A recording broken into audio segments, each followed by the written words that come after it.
Kejati Maluku resmi tahan mantan Kadis PUPR Maluku dan 3 tersangka korupsi proyek jalan Danar Tetoat. Kejaksaan Tinggi Maluku resmi menahan mantan Kepala Dinas Pekerjaan Umum dan Penataan Ruang atau PUPR Provinsi Maluku, Ismail Usemahu, bersama 3 tersangka lainnya dalam kasus dugaan tindak pidana korupsi proyek peningkatan Jalan Danar Tetoat, Kabupaten Maluku Tenggara pada Kamis 23 Juli 2026. Dugaan korupsi pada proyek tersebut mengakibatkan kerugian keuangan negara yang ditaksir mencapai 2,8 miliar. Selain Ismail Usemahu, 3 tersangka yang turut ditahan yakni Muhijati Tuanaya selaku pejabat pembuat komitmen atau PPK, Rudi Tuhumuri sebagai pejabat pelaksana teknis kegiatan atau PPTK, serta Noviana Patirane selaku direktur CV Jusren Jaya. Penahanan dilakukan setelah penyidik Subdirektorat 3 Tindak Pidana Korupsi atau Tipikor, Direktorat Reserse Kriminal Khusus Polda Maluku melimpahkan para tersangka beserta barang bukti kepada Jaksa Penuntut Umum Kejati Maluku dalam proses tahap 2 setelah berkas perkara dinyatakan lengkap atau P21. Sebelum diserahkan ke Kejati Maluku, seluruh tersangka terlebih dahulu menjalani pemeriksaan kesehatan di Rumah Sakit Bayangkara Ambon dan dinyatakan dalam kondisi sehat. Selama proses pelimpahan administrasi di ruang kasih penuntutan, para tersangka juga didampingi penasihat hukum masing-masing. Kepala Seksi Penerangan Hukum dan Humas Kejati Maluku, Ardi, mengatakan keempat tersangka ditahan selama 20 hari ke depan guna kepentingan proses penuntutan, termasuk penyusunan surat dakwaan sebelum perkara dilimpahkan ke Pengadilan Tindak Pidana Korupsi atau Tipikor.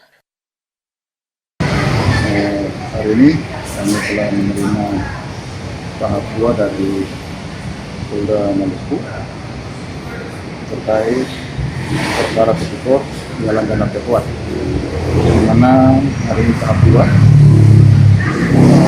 adapun inisial tersangka yang tahap 2 ini adalah mantan Kepala Dinas PUPR Provinsi Maluku, inisial IU, kemudian PPK, inisial MT, kemudian PPTEK, inisial RT, dan pimpinan CV Jusren Jaya, inisial P. Hari ini dilakukan penahanan selama 20 hari ke depan untuk tahanan 2 pria dan 2 wanita yang ditahan di rutan kelas 2 Ambon dan lapas perempuan. Usai proses administrasi, para tersangka tampak mengenakan rompi tahanan berwarna merah oranye dengan tangan terborgol saat digiring menuju kendaraan tahanan Kejati Maluku. 2 tersangka laki-laki dititipkan di rumah tahanan negara atau rutan kelas 2A Ambon. Sedangkan 2 tersangka perempuan ditempatkan di Lembaga Pemasyarakatan Perempuan Ambon. Kasus ini bermula dari proyek peningkatan Jalan Danar Tetoat yang dibiayai melalui APBD Dinas PUPR Provinsi Maluku tahun anggaran 2023. Proyek tersebut dikerjakan oleh CV Jusren Jaya dengan nilai kontrak sebesar 7,1 miliar rupiah. Dalam penyelidikan terungkap, meskipun progres fisik pengerjaan di lapangan belum mencapai 100%, pejabat pembuat komitmen bersama penggunaan anggaran diduga tetap menyetujui dan mencairkan pembayaran proyek sebesar 100% kepada kontraktor.